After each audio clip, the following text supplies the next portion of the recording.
Hello everyone. So the unboxing queen is back.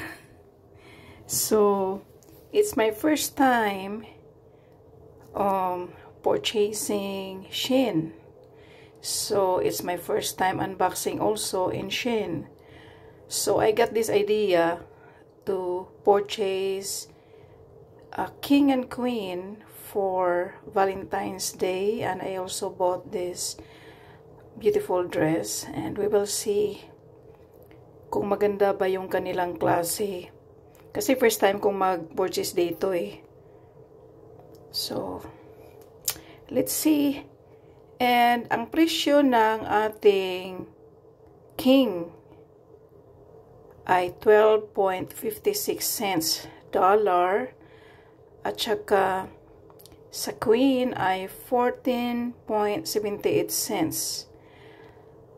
At ang dress ay 7.97 cents.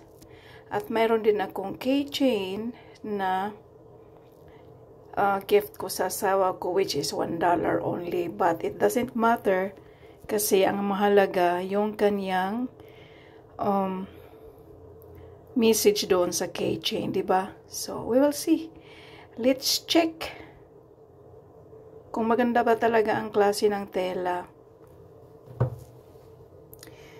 So, I feel cute of this one. Nung nakita ko sila online, actually marami na akong nakita ang nag-unboxing ng ganito sa ibang tao, but myself and my husband not yet try this one. So, it's cute, diba? King and queen, jogger and sweatshirt. So, I hope kasya sa asawa ko kasi extra large yung kinuha ko para sa kanya. Kasi XL naman talaga siya.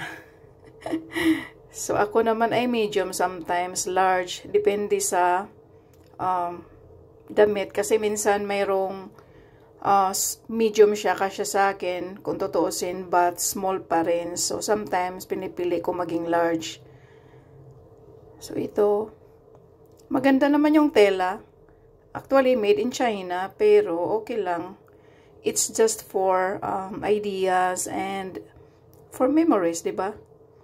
Kasi di naman natin laging ginagawa to, tsaka hindi naman laging Valentine's Day. It's only once a year. Diba? Tsaka ang Valentine's Day, mga kapatid, it's not only for lovers, it's not only for husband and wife, but it's also about love for everyone, love for family. Diba? Katulad ng pagmamahal ni Jesus Christ sa atin, di ba? It's everyday love. So, maganda siya. So, titingnan natin tong dress, kung maganda bang kanyang tela.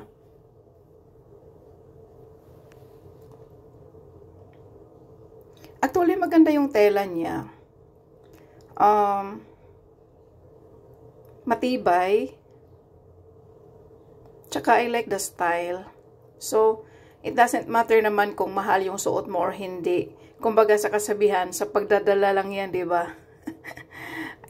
What can you say, guys, mga kapatid? Maganda yung kanyang design. Half red and half stripe. Cute, di ba? So, ito naman yung keychain na iririgalo ko sa asawa ko. Hindi ko na lang babasahin kung ano yung laman doon sa sulat ng keychain. So, saka na lang pag sa another vlog na natin sa Valentine's Day kung ano ang ganap na mangyayari. Diba? Kasi minsan may mga surprises pag Valentine's Day, diba?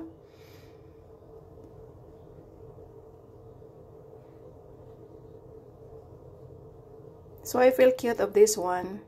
Kasi cute yung wordings niya dyan or yung message ng chain.